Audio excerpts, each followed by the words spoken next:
આકાશવાણી સમાચાર નિકિતા શાહ વાંચે છે. સૌપ્રથમ મુખ્ય સમાચાર. પ્રધાનમંત્રી નરેન્દ્ર મોદી આજે વૈશ્વિક આબોહવા પરિવર્તન શિખર સંમેલનને સંબોધશે. પ્રધાનમંત્રી નરેન્દ્ર મોદીએ કહ્યું કે કૃષિ સુધારાથી ખેડૂતોને નવા બજારો મળશે. સરકાર ખેડૂતોની આવક વધારવા પ્રતિબદ્ધ છે. કેન્દ્રીય કૃષિમંત્રી નરેન્દ્રસિંહ તોમરે કહ્યું કે સરકાર ખેડૂતોના વિકાસ તથા કૃષિ ક્ષેત્રને પ્રોત્સાહન માટે સંભવિત તમામ પગલાં લઈ રહી છે. વર્તમાન ખરીફ સિઝનમાં લઘુત્તમ ટેકાના ભાવે 70,000 કરોડ રૂપિયાથી વધુ મૂલ્યના અનાજની ખરીદી કરાઈ છે. અને આરોગ્યમંત્રી ડોક્ટર હર્ષવર્ધને જણાવ્યું કે આયુષ્યમાન ભારત કાર્યક્રમ દ્વારા દેશના ગરીબ નાગરિકોને 1,45 લાખથી વધુ મૂલ્યની નિઃશુલ્ક આરોગ્ય સેવાઓ પૂરી પડાઈ છે. સમાચાર જોઈએ વિગતવાર.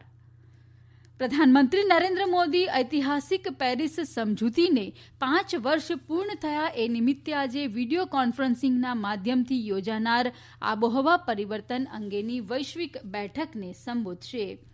સંયુક્ત રાષ્ટ્ર, બ્રિટન તથા ફ્રાન્સ, ચીલી અને ઇટલીના સહયોગથી આ શિખર સંમેલનની સંયુક્ત રૂપે યજમાની કરી રહ્યું છે. આ સંમેલન દ્વારા નેતાઓને પેરિસ સમજૂતી અંતર્ગત નવી મહત્વાકાંક્ષી પ્રતિબદ્ધતાની જાહેરાત કરવાનું મંચ મળશે.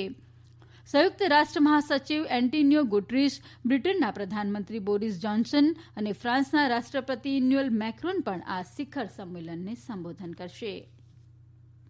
પ્રધાનમંત્રી નરેન્દ્ર મોદીએ કોવિડ રોગચાળાના કારણે ઉભી થયેલી પરિસ્થિતિ વચ્ચે પણ આર્થિક સુધારાઓના વેગ અંગે ખુશી વ્યક્ત કરી છે. આજે નવી દિલ્હીમાં ભારતીય ઉદ્યોગ અને વાણિજ્ય મંડળ પરિસંઘ ફિક્કીની 93મી વાર્ષિક સામાન્ય સભામાં શ્રી મોદીએ કહ્યું કે આર્થિક સૂચકાંકોથી નવી આશાઓ ઉભી થઈ છે અને દેશે સંકટના સમયમાં ઘણું બધું શીખ્યું છે. તેમણે કહ્યું કે આનો શ્રેય ઉદ્યમીઓ, નવયુવાનો, ખેડૂતો તથા તમામ નાગરિકોને આપી શકાય. પ્રધાનમંત્રીએ કહ્યું કે આર્થિક સુધારાઓ અંતર્ગત બિનજરૂરી અવરોધોને દૂર કરાઈ રહ્યા છે અને કૃષિ ક્ષેત્ર તેનું એક ઉદાહરણ છે. आज भारत का एग्रीकल्चर सेक्टर पहले से कहीं अधिक वाइब्रेंट हुआ है. आज भारत के किसानों के पास अपनी फसल मंडियों के साथ ही बाहर भी बेचने का विकल्प है. आज भारत में मंडियों का आधुनिकीकरण तो हो ही रहा है. किसानों को डिजिटल प्लेटफॉर्म पर फसल खरीदने बेचने का भी विकल्प दिया है. इन सारे प्रयासों का लक्ष्य यही है कि किसानों की आय बढ़े, देश का किसान समृद्ध हो. जब देश का किसान समृद्ध होगा तो देश भी समृद्ध होगा. પ્રધાનમંત્રીએ કહ્યું કે આજે ગ્રામીણ ભારતમાં આમૂલ પરિવર્તન થઈ રહ્યું છે અને ઇન્ટરનેટના ઉપયોગ કરવાવાળાઓની સંખ્યા ગ્રામ્ય વિસ્તારોમાં શહેરી વિસ્તારોની સરખામણીમાં ઘણી વધારે થઈ ગઈ છે. તેમણે કહ્યું કે દેશના અડધા સ્ટાર્ટઅપ બીજી અને ત્રીજી શ્રેણીના શહેરોમાં છે. શ્રી મોદીએ કહ્યું કે સરકાર ખેડૂતોની આવક વધારવા અને તેમને વધુ ખુશહાલ બનાવવા માટે કેટલાક પગલાઓ લઈ રહી છે. તેમણે કહ્યું કે આજે ખેડૂતો પોતાની ઉપજને મંડીઓની સાથે સાથે બહાર પણ વેચી શકે છે અને ડિજીટલ મંચ દ્વારા પણ કૃષિ પદાર્થોનું વેચાણ કરી શકાય છે. શ્રી મોદીએ કહ્યું કે કોવિડ રોગચાળા દરમિયાન દેશમાં લોકોના જીવનની રક્ષા કરવાની બાબતને પ્રાથમિકતા અપાઈ અને મોટાભાગના લોકોની સુરક્ષા કરવામાં સફળતા મળી છે. શ્રી મોદીએ ઉમેર્યું કે કોવિડ સમય દરમિયાન વિદેશી રોકાણકારોએ ભારતમાં મોટું રોકાણ કર્યું છે. કેન્દ્રીય કૃષિમંત્રી નરેન્દ્રસિંહ તોમરે કહ્યું કે સરકાર ખેડૂતોના વિકાસ અને કૃષિ ક્ષેત્રને પ્રોત્સાહન આપવા માટે સંભવિત તમામ પગલાં લઈ રહી છે. તેમણે કહ્યું કે કેન્દ્ર દ્વારા કરાયેલા સુધારાથી દેશના ખેડૂતોને લાભ મળવાનું શરૂ થઈ ગયું છે. શ્રી તોમરે કહ્યું કે આઈટી ક્ષેત્રના ઉપયોગથી સરકાર ખેડૂતોને ઉપયોગી જાણકારીના પ્રસાર હેતુ સંચારના આધુનિક સાધનોનો ઉપયોગ કરી રહી છે. દેશમાં ખેડૂતોની ડેટા બેંક બનાવવા અંગે કૃષિમંત્રીએ કહ્યું કે આનો ઉપયોગ ખેડૂતોને જમીનની ચકાસણી તથા પૂરની આગોતરી જાણકારી આપવા તથા કૃષિ જમીનના રેકોર્ડની જાળવણી માટે કરાશે. શ્રી તોમરે કહ્યું કે સરકારનું ધ્યેય કૃષિને લાભદાયક બનાવવા સાથે ખેડૂતોની આવક સુનિશ્ચિત કરવાનું છે. 10મા નોલેજ એક્સચેન્જ સંમેલનના ઉદઘાટન સત્રમાં કૃષિમંત્રીએ કહ્યું કે દેશમાં કૃષિ ક્ષેત્ર નવી પેઢીને આકર્ષવા માટે સક્ષમ બનશે. આત્મનિર્ભર ભારત અંતર્ગત દેશમાં કૃષિ માટેનું બુનિયાદી માળખું બનાવવા 1 લાખ કરોડ રૂપિયાનો ખર્ચ કરાઈ રહ્યો છે. વાણિજ્ય ઉદ્યોગ મંત્રી પિયુષ ગોયલે કૃષિ સાથે સંકળાયેલા વેપારીઓ તથા બુદ્ધિજીવીઓને નવા કૃષિ કાયદાઓનો લાભો વિશે વાત કરવા અનુરોધ કર્યો છે. આજે નવી દિલ્હીમાં ફિક્કીના વાર્ષિક સંમેલનને સંબોધતા શ્રી ગોયલે કહ્યું કે ભૂતકાળની વ્યવસ્થા બદલ્યા વગર આ કાયદા દ્વારા ખેડૂતો માટે વેપાર વાણિજ્ય અને વ્યવસાયના નવા દ્વાર ખુલશે.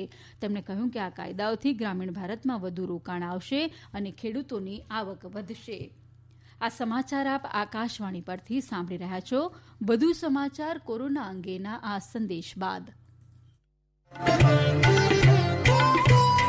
કોવિડથી બચવાના મહત્વપૂર્ણ 3 ઉપાય: માસ્ક પહેરો, 2 ગજનું સલામત અંતર જાળવો અને હાથ સાફ રાખો.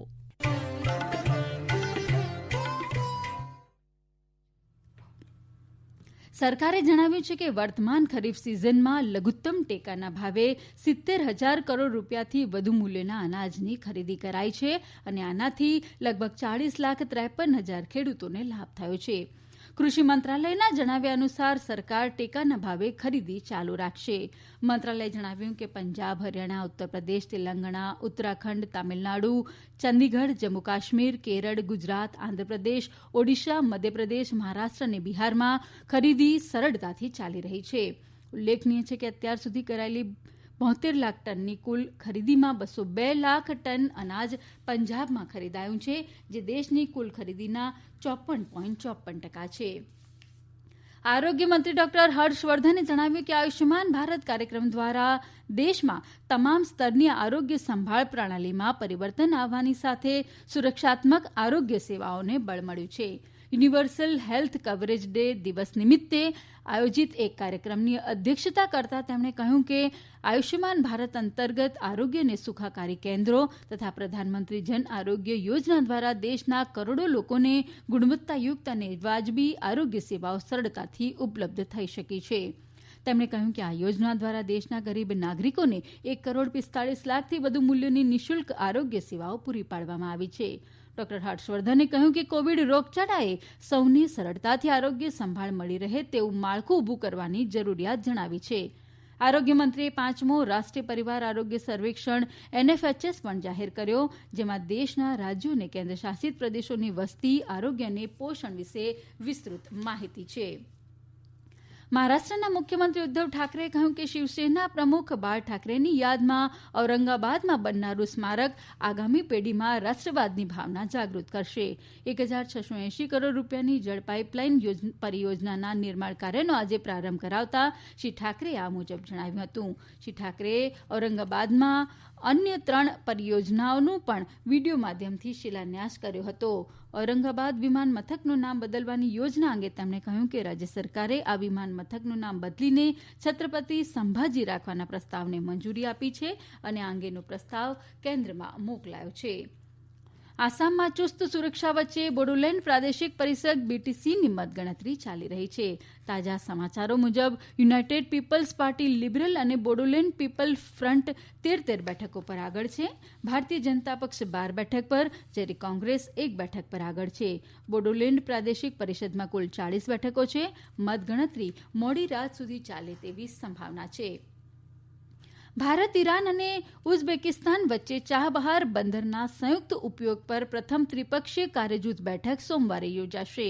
વિદેશ મંત્રાલયના નિવેદનમાં જણાવ્યા મુજબ ભારત ચાબહાર બંદરનો પરિવહન માટે ઉપયોગ કરવાના ઉઝબેકિસ્તાનના હિતોનું સ્વાગત કરે છે.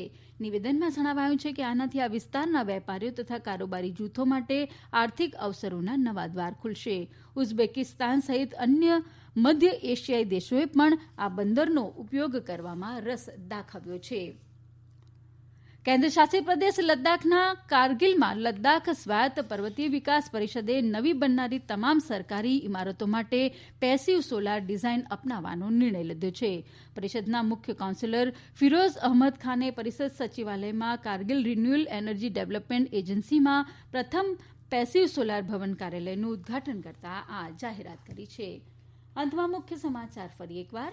પ્રધાનમંત્રી નરેન્દ્ર મોદી આજે વૈશ્વિક આબોહવા પરિવર્તન શિખર સંમેલનને સંબોધન કરશે. પ્રધાનમંત્રી નરેન્દ્ર મોદીએ કહ્યું કે કૃષિ સુધારાથી ખેડૂતોને નવા બજારો મળશે.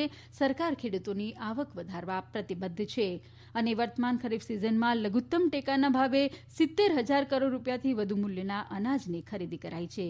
આ સાથે આકાશવાણી પરથી સમાચાર પૂરા થયા.